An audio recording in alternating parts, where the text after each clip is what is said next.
Assalamualaikum dan salam sejahtera semua. Hari ini kita nak study topik continuous Hari ini kita nak study topik continuous probability distribution. Jom kita tengok soalan yang terpampang di skrin telefon ataupun iPad ataupun laptop anda. The probability density function y is given as, so kita diberi function ini. Fy sama dengan cy square dengan domain y adalah daripada 0 sampai 2, 0 otherwise. Sebenarnya lah kan, dalam soalan-soalan macam ni, korang boleh abaikan je ni. Ni semua skibidi je. Tak ambil tahu. Okay. Focus on the function yang memang ada rupa function sahaja. So, soalan yang pertama. If Fy is a valid density function, show that C equals to 3/8. Okay, soalan ni maksud dia, untuk case continuous probability distribution, bila kita integrate function ini, dan the integration is from 0 sampai 2, the result must be 1.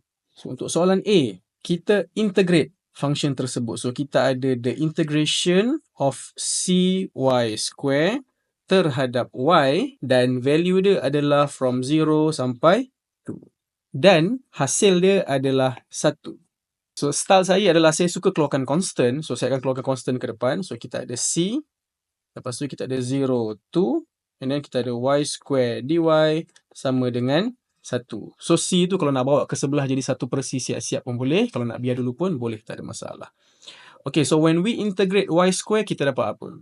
Kita dapat y kuasa 3/3. Dan value yang untuk kita ganti masuk adalah from 0 sampai 2. So, jangan lupa sini ada C dengan 1. Okay, so saya buat ke sini lah. So, sekarang bila kita ganti masuk, kita akan dapat 8/3C sama dengan 1. So, bila kita bawa 8/3 tu ke sebelah, dia akan jadi apa? Dia jadi 3/8. So, sama tak dengan ni? Sama. Okay, so terbukti. So, kita pun tulis kat sini lah. Shown. Okay, shown ke, proof ke, terbukti ke, tertunjuk ke, suka hati korang. Jadi, jawapan sama. In case anda tak berjaya membuktikan dia 3/8. Tapi macam mana nak jawab soalan B dengan C? Tak ada masalah. Just use this value 3/8 dalam ni untuk jawab soalan B dengan C. So, tak adalah macam C tu awak tak dapat, lepas tu katakanlah awak dapat 1/2. Awak menggunakan 1/2 tu sepanjang-panjang jawab B dengan C. Habis salah semua. Okay. So, the reason kita minta anda proofkan dia 3/8 adalah sebab dia memang 3/8. So, gunakanlah 3/8 tu untuk soalan B dengan C, walaupun dalam soalan A tak berjaya nak dibuktikan. Faham? Alright. Kita move on kepada soalan B. Soalan B.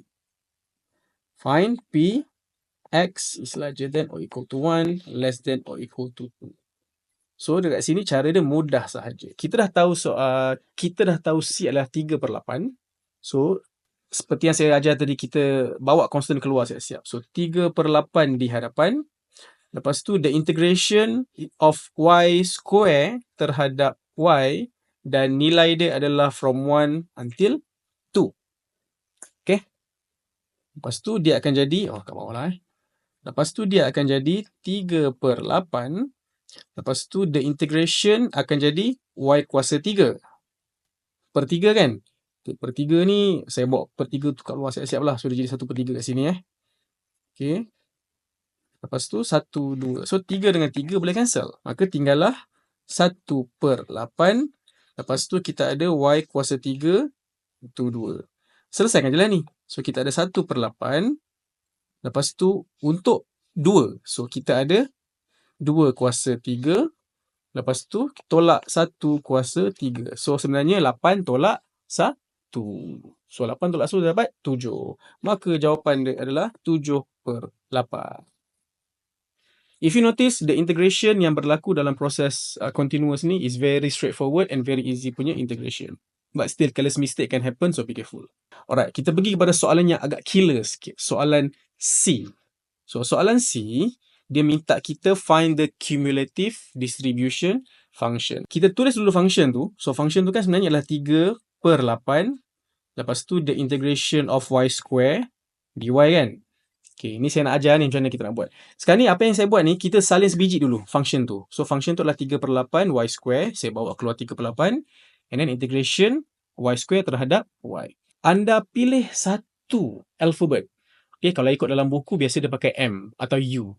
Katakanlah kita pakai U So kita pilih satu alfabet, katakanlah U. So Y square dengan dy ni akan bertukar menjadi U square du.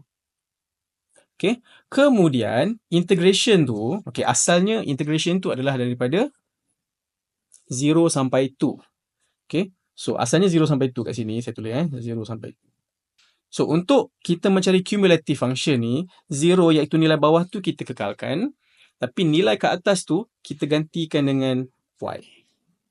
Kalau function tu asalnya X, letak X lah. Sekarang ni kita letak Y. So the reason kenapa kita tukar ni kepada U, supaya kita tak confuse dengan Y kat sini. Dah lah sini Y, sini pun Y.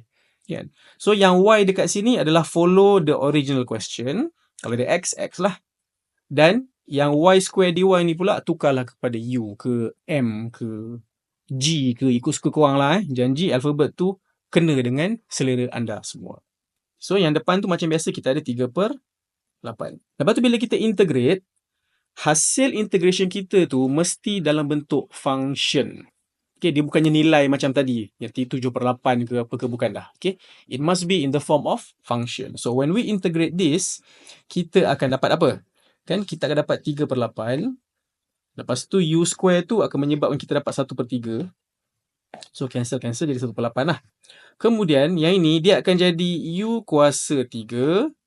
Lepas tu kita ada 0 dengan Y. Okay. So at the end dia akan jadi 1/8. Lepas tu U square tu digantikan dengan Y, dia akan jadi Y kuasa 3. Dah. Okay, tapi belum selesai lagi lah. Cuma nak bagi tahu, your final answer kat sini, yang ni, dia bukan dalam bentuk nilai. Dia mesti dalam bentuk function. So kita dapat 1/8Y cube. Okay, tapi ingat, ni belum selesai lagi. So, untuk menjawab persoalan yang cumulative distribution function tu, maka kita boleh tulis macam ni. The cube. Saya tulis panjang-panjang lah sikit. Korang tak payahlah kot. The cumulative distribution function, kita tuliskan sebagai Fy. F capital, Y. Lepas tu kita buat curly bracket macam ni. Make sure ada space untuk 3 baris. Okay, 3 baris. So, this is the template. Okay, follow this template. Whatever function yang awak ada kat sini, ini akan berada di barisan yang kedua. So, kat sini adalah 1/8 Y kuasa 3.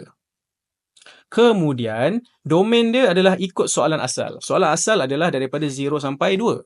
So, kita pun ada kat sini. Y is less than or equal to 2, more than or equal to 0.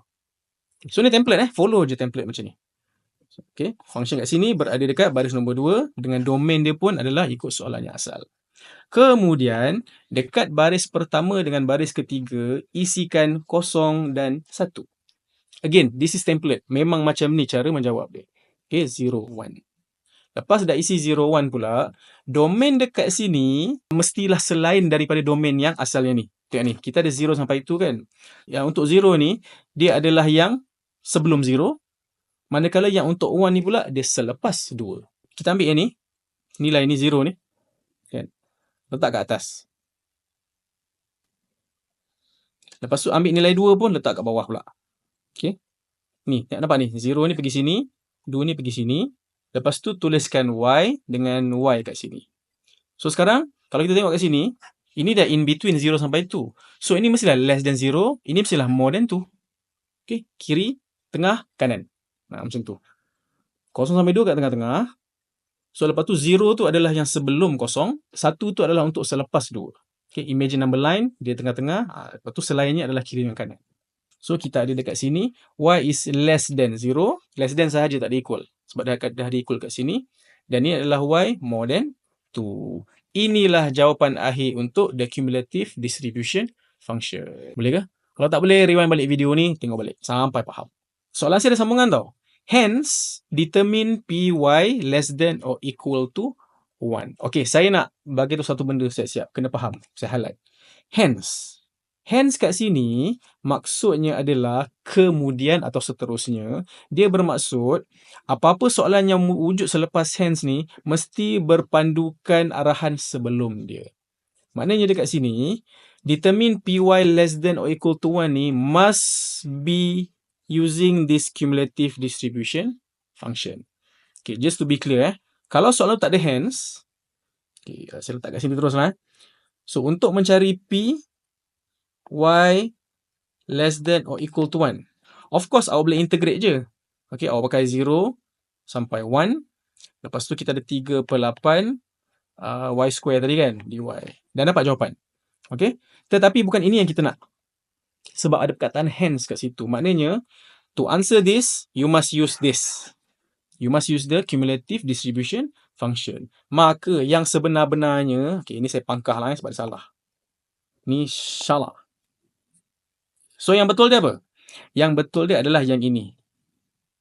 P, Y less than or equal to 1 adalah basically F1. Sebab ni cumulative. So dengan menggunakan F1, maknanya kan kita ganti masuk je nilai 1 ni ke dalam function ini. So dia akan jadi 1/8 1 kuasa 3. So dapatlah jawapan dia 1/8. Itulah jawapan bagi PY less than or equal to 1 dengan menggunakan cumulative distribution function. So ini yang betul. Okay, yang atas tu salah. Okay lah, let's say awak dah jawab cumulative tapi bila cari PY less than or equal to 1 ni awak masih guna yang ini. Kalau ikutkan skema pemarkahan, 0. Because even though your answer is correct, kita panggil sebagai tidak mengikut kehendak soalan. Hence kat situ implies that you have to use this cumulative distribution function. So, mestilah jawab guna cumulative distribution function sahaja. Okay, so itu sahajalah. Nanti kita jumpa lagi pada video akan datang. Tata!